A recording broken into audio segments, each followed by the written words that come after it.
If what you were trying to do was to get something to die, then a heart that pumped blood would be malfunctioning.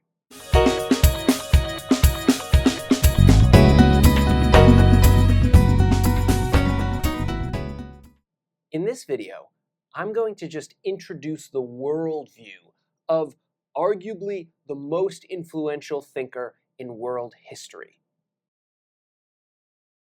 And that thinker, of course, is Aristotle. So we're just going to get an understanding of how Aristotle thought about the world. And this became the dominant way of thinking about the world, at least in the Mediterranean and Europe for, 1,000 years. It's a very different way of thinking about the world than the way that we have now, than the sort of scientific worldview that's common today. So let's actually start with the modern worldview.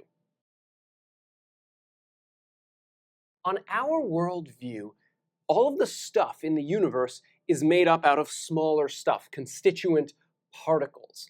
And the central features of these particles, the facts about them that we use to explain everything we see around us, these facts are quantifiable. Think about things like mass or velocity, right? These are features of particles, little stuff, atoms that things are made of. They're features that can be measured with numbers, with mathematics, right? If something has a certain mass, we can measure that mass with numbers. So the essential features of the little stuff that everything's made of, those features can be understood, best understood in terms of numbers, quantities. And also, these particles, these fundamental constituents of reality, they follow universal laws. This is how you think about laws of nature, right? The laws that govern atoms are fundamentally the same laws that govern planets. And for that matter, these laws apply everywhere in the universe. The same law of gravity that tells you that, if I drop this marker, it's going to go down, right? It's going to be attracted to the mass of the Earth. The same laws that govern a marker on this planet govern the moon and the sun and all of the stars in the galaxy and all of the galaxies beyond, right? The laws of these objects are universal. This is part of how you think about the world because you are an adherent of the modern worldview. And the laws of nature, as we conceive of them today, they're universal not just in the sense that they apply everywhere, but that they apply to all sorts of different types of stuff. They apply not only to inanimate objects, massive inanimate objects like stars, but they also apply to the growth of organisms, to how a plant or an animal grows. All of these things fundamentally are part of the same natural order. You don't have separate laws that distinguish between one domain and another. The laws are universal. On the Aristotelian worldview, the way that Aristotle saw it and the way that millions of people saw it for well over 1,000 years after Aristotle, following Aristotle, was that things were fundamentally understood, differences between things were fundamentally understood in terms of qualitative differences. Qualitative. Some different things had different natures. They just were a certain way, right? And these natures couldn't be measured in numbers, in quantities. There was just a certain quality that things had. And these natures, they were, we might say, domain specific. So they only applied to certain things in a certain domain, right? So there was the nature of a certain type of animal. And that explained why the animal did what it did and how the animal grew the way that it grew. But you couldn't apply that nature anywhere else. You couldn't apply it to plants, or certainly not to stars or moons or anything like that.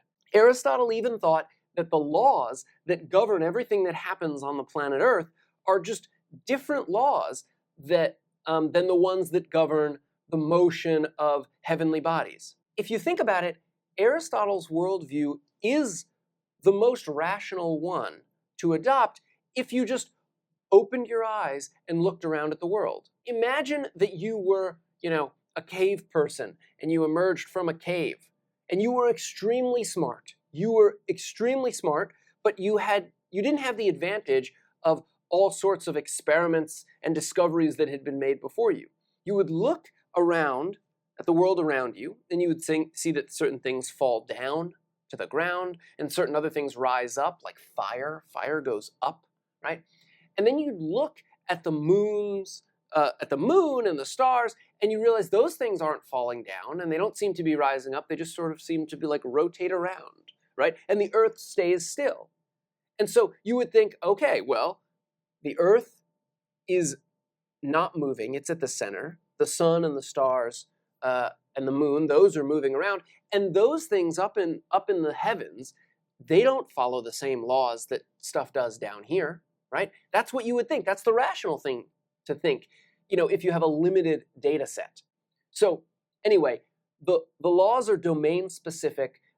Things have a certain nature, and those natures are understood qualitatively, not quantitatively. Now, Aristotle did think that things were made up out of elements, basic elements, constituent parts. And he thought that there were 4 elements. And you may have heard of these 4 elements. Here's what they were. This comes from Aristotle. This is well over 2,000 years old. There were 4 things that all the stuff around us is made up out of: earth, water, air, and fire. Those are the 4 elements. And they combine in different ways, so thinks Aristotle, to make all the stuff, like a human being. A human being is made up out of a bunch of water and some air and some earth, right? And then also a little bit of fire or whatever, in certain ratios arranged a certain way. And each of these elements, well, they have their own nature. But, and this is a crucial point, don't miss this, the stuff that's made up out of these elements, they've got their own natures too, right? So a human being has a nature in addition to the natures of all the constituent parts. And the nature of a human being, for Aristotle, or of a lion, or of a tree, or of a rock, or of the moon, or something like that, the nature of a larger object made up out of these elements, its nature is separate. It can't be explained in terms of these. There's more to a human being than just the combination and arrangement of the elements of which a human is composed.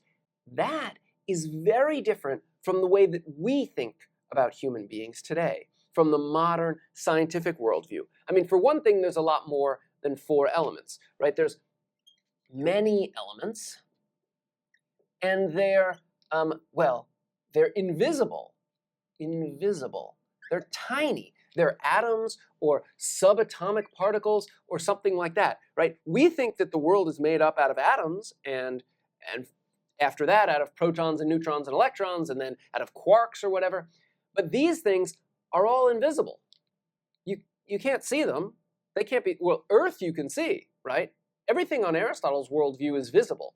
But on the modern worldview, there are these little tiny invisible elements that things are made up out of. And if you want to explain why a tree grows the way that it does, right, on the modern scientific worldview, you just look at the atoms that compose it and how those atoms interact and the quantifiable properties of those atoms, and that's it. You're done. You can explain everything about the tree. You can explain why the leaves are green and why they fall off when it gets cold in the winter. You can explain everything about everything in terms of the quantifiable, universal properties of these constituent elements.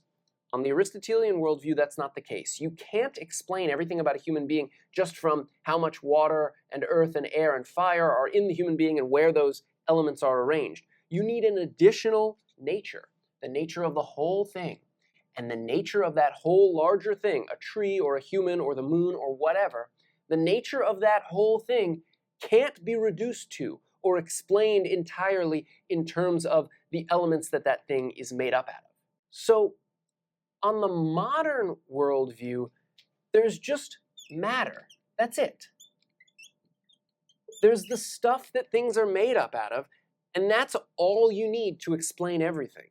Just particles. That's all everything is. Everything is just particles. Whereas on the Aristotelian worldview, there's a combination of matter and also the nature or the form of stuff. And you can't just explain a tree, for example, by mentioning all of the atoms that build up that tree, all of the matter. You also need, oh, well, I shouldn't have said stuff there. I should have said nature, the form or the nature of that thing. Here, let's just get rid of form. We'll go with nature. All right, I'm going to erase that. Okay, nature, right? So you've got the matter that makes up the tree, and then if you're going to explain on Aristotle's worldview why the leaves fall off in the winter and why the leaves are green and then they turn red and why the trunk grows a certain way, you have to appeal to just the nature of the tree. That's just what trees do. It's in their nature that they grow big and tall, straight up towards the sky, right?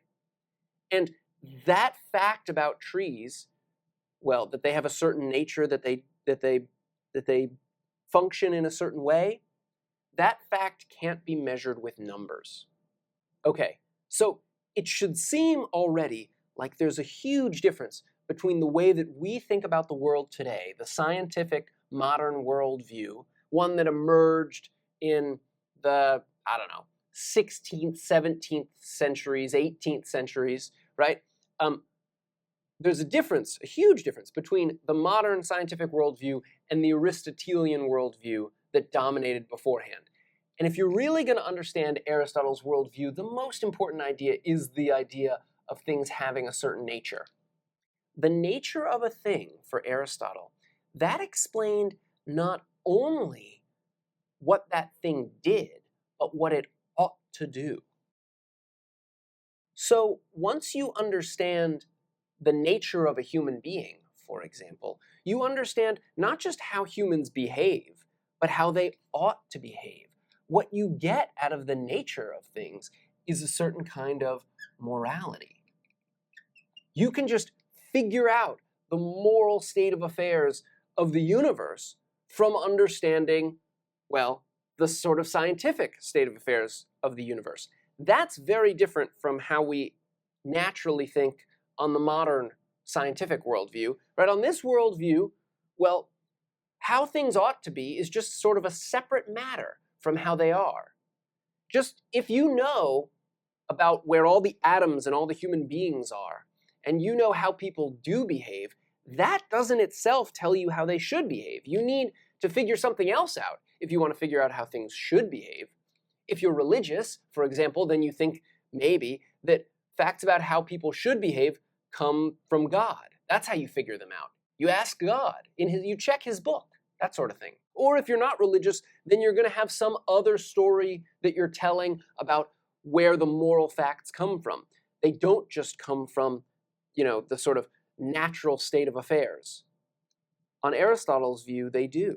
One way to think about how these ought facts, how these facts about how things should be come from the nature of a thing, is just to think that things have built into them, on Aristotle's worldview, a function or a purpose.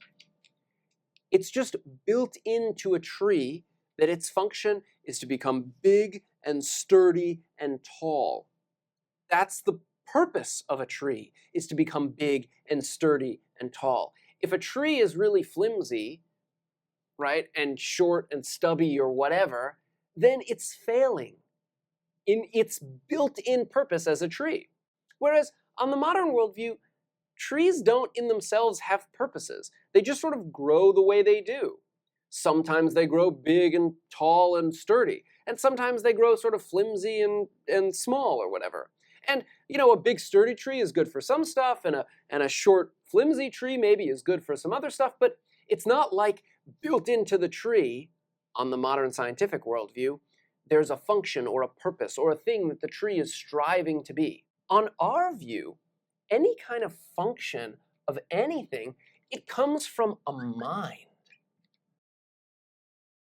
We impose functions on things. Say that I took a rock and I placed it in the middle of an area and I used that rock as a table. Okay, so now that's the function of the rock, is to place things on and eat off of, or whatever or I can sit down and write on it, or whatever, right? Now this big rock has a function.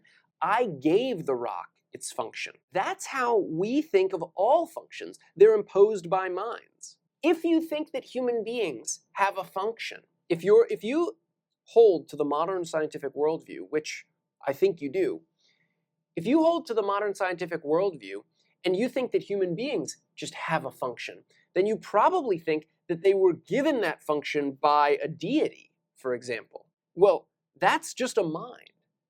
If God exists, or gods, if gods exist, then God or all the gods, they're just minds. They're consciousnesses. Maybe they're more powerful consciousnesses and better ones, benevolent ones, all-knowing consciousnesses, but they're minds and they give human beings their functions just the way that a human being can give a rock a function as a table. On Aristotle's worldview, things just have built into them certain purposes or functions. Okay, so I've explained the Aristotelian worldview and how it is different from the modern scientific worldview. The last thing I will do is sort of defend this claim about the modern worldview, from a potential objection that might occur to some folks.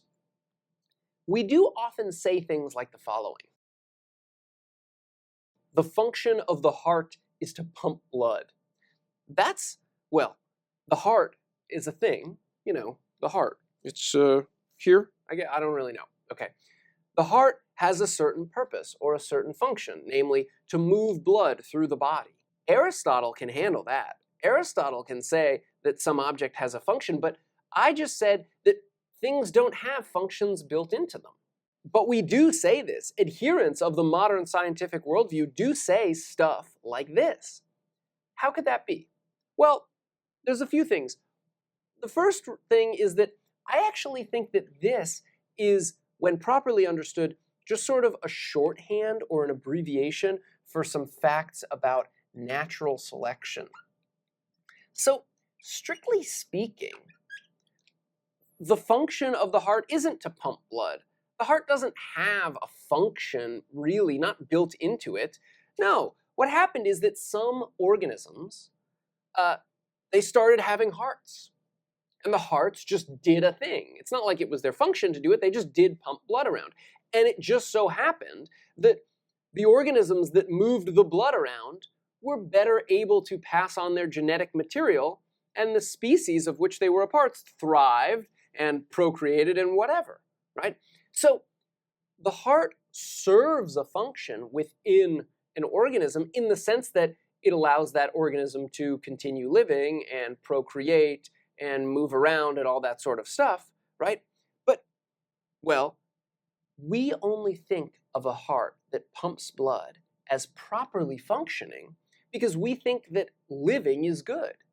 And I'm not saying that it isn't. Living is good. Survival is good. But it's only because we think that we think that a heart that's pumping blood is functioning properly. If what you were trying to do was to get something to die, then a heart that pumped blood would be malfunctioning. The other crucial difference between, this way of talking about the function of the heart and Aristotle's view is that even if we do think that there are some functions that are built into certain things, we never, on the modern worldview, go directly from this sort of function to any ethical or moral conclusions. We never do that, right? You can't conclude from some fact about the function of the heart that hearts or people should act a certain way. So that's something that only Aristotle has access to. Okay, so that's the whole story. That's the whole video. That's everything I wanted to say about the difference between the Aristotelian worldview and the modern worldview. If you're understanding what I've said so far, you realize that Aristotle's way of thinking about everything is radically different from the way that we think about things today.